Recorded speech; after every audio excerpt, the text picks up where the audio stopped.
পালিয়ে গেছে। বাবা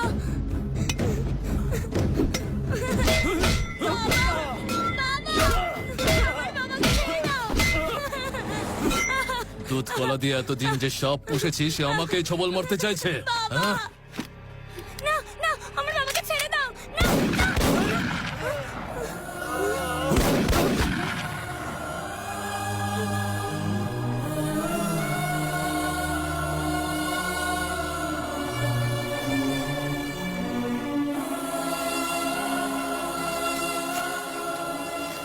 এই প্রমাণটাকে খুব সাবধানে রেখো।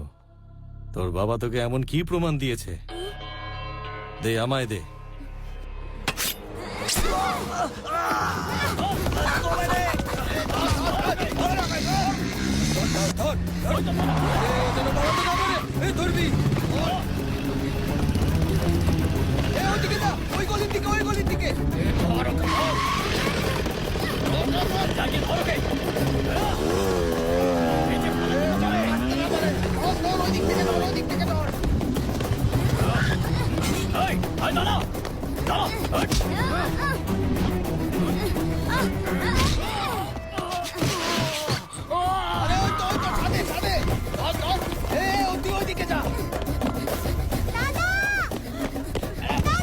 রাজা তাড়াতাড়ি আয় তাড়াতাড়ি আয় রাজা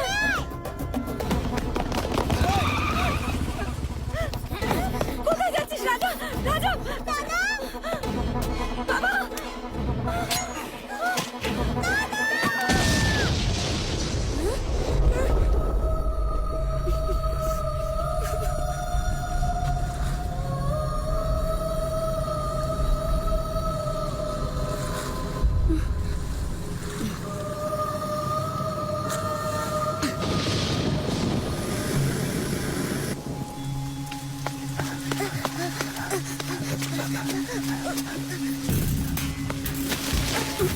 চলো ভেতর ঢুকে পড়ো তাড়াতাড়ি, একদম শব্দ করবে না।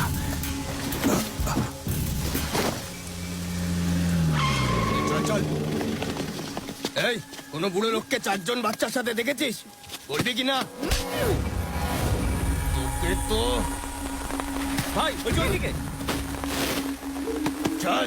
দিদিকে ছেড়ে দাও চল বলছি, বলবি কিনা বল। এই বুড়ো বেরিয়ে আয়।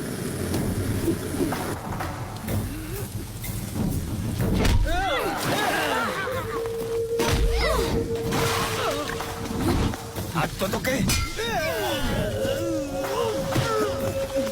আরে এটা কি করলে তুমি বাবা? চলো এখান থেকে, ফেলে দাও। বাবা, আমি একজন অতি সাধারণ মেকানিক। এই বাচ্চাদের দেখেছ? এরা সবাই অনাথ। ওদের বাবা মা বোম ব্লাস্টে মারা গেছেন। এই পৃথিবীতে ওরা একেবারে একা। ঈশ্বরই এখন এদের রক্ষাকর্তা। কিন্তু তোমার বাবা মা কোথায়? মেরে ফেলেছে ওদের। ওই লোকগুলো আমার মা বাবাকে মেরে ফেলেছে। ওই রানা ভাই। ও মানুষ, শুধু তোমার পরিবারই না, আজ এই শহরে তিনটে জায়গায় বোম ব্লাস্ট হয়েছে যেখানে অসংখ্য মানুষ মারা গেছে। তারপরে ওই শয়তানগুলো দেশ ছেড়ে পালিয়েছে। ওপরওয়ালা এই পাপের শাস্তি দেবেন। না, ওই লোকগুলোকে আমি শাস্তি দেব। প্রত্যেককে খুঁজে খুঁজে মারবো। চিন্তা করো না বাবা, ওরা পৃথিবীর যেখানেই লুকিয়ে থাকুক, তোমার এই প্রতিশোধের সফরে আমি তোমার সঙ্গে আছি। আজ আমি তোমায় কথা দিলাম।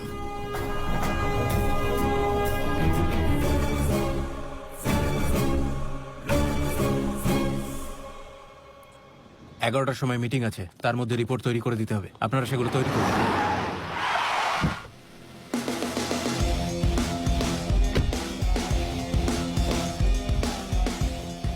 সবাইকে জানাচ্ছি, এক বিপজ্জনক পরিস্থিতির ব্যাপারে আলোচনা করতে আজকে এমার্জেন্সি মিটিং ডাকা হয়েছে। পাড়ায় পাড়ায় রেসিডেন্সিয়াল কমপ্লেক্সে বোম ব্লাস্ট হয়েছে, সেটা আপনারা সবাই জানেন।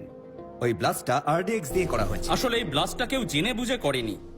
এটাকে অ্যাক্সিডেন্টও বলা যেতে পারে, কিন্তু দুশ্চিন্তার বিষয় হলো যে ওর ঠিক পাশের প্লটেই 1 কিলো RDX পাওয়া গেছে। এর থেকে এটাই প্রমাণিত হয় যে হায়দ্রাবাদের প্রতিটি শহরে বোম ব্লাস্ট করার পরিকল্পনা ওদের ছিল। আমরা যখন ওদের কল রেকর্ড বের করি তখন জানতে পারি যে রানা গ্যাংয়ের রবার্ট আর শাকিল মালয়েশিয়ায় বসেই গ্যাংটাকে চালাচ্ছে। এখানে রানা গ্যাংয়ের দায়িত্ব যার উপর ছিল তার নাম গুরু। আমরা খবর পেয়েছি যে ওই ব্লাস্টে মারা গেছে। রবার্ট